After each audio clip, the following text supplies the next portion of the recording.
Sumber mengatakan lembu wahyu diberi minum arak, bir dan wine untuk menyedapkan lagi daging wahyu. Apakah hukum kita makan steak wahyu?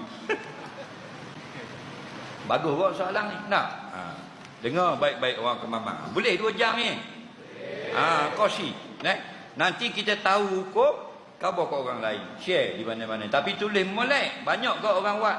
Dia apa yang kita ucap, dia tulis balik. Tapi tak kena. Tak apa kena bahasa. Nak, aku boleh sakit. Tulis molek. Faham? Kalau tak faham ibarat, jangan tulis. Lembu wahyu. Tahu tak lembu wahyu? Lembu yang daging itu dibuat masakan. Kebiasaannya steak. Nak? Dimasak steak. Jadi dia kata ada sumber mengatakan ada lembu yang diberi minum arak.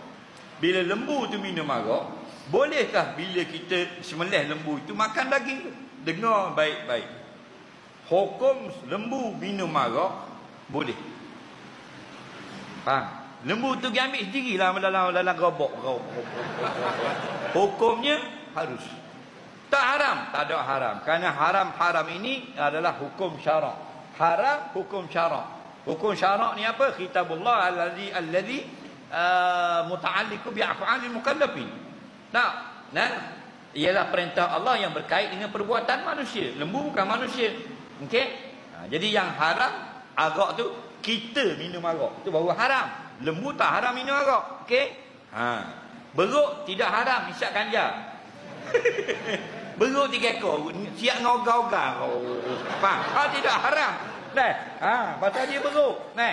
Dia tidak mukallaf. Okey? Maka kita makan pula hukumnya harus. Dengar baik-baik. Hukumnya harus. Dan binatang itu tidak menjadi najis. Lembu nikah dengan anjing. Memang nikah sungguh, siap akad nikah. Lembu datang tina anjing. Contoh, buat contoh ni. Dapat anak lenjing. Contoh. Hukumnya anak saja najis. Adapun lembu tetap suci sampai kiamat. Lembu tadi, laki anjing tu. Bini anjing najis lah, laki suci.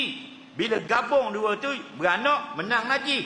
Ma yatawalladu minhuma, yang lahir daripada gabungan anjing ataupun babi dengan binatang yang suci, lahir yatawalladu ma tu anak lahir itu najisun, najis. Lembu asal tak najis walaupun dia kahwin dengan anjing tu lama 30 tahun hidup bersama. Nampak? Lah kali baru cerai nikah dengan kambing mula. Faham? Tak ada kira dah. Dia tetap suci. Jadi kalau setakat minum arak, lembu itu suci.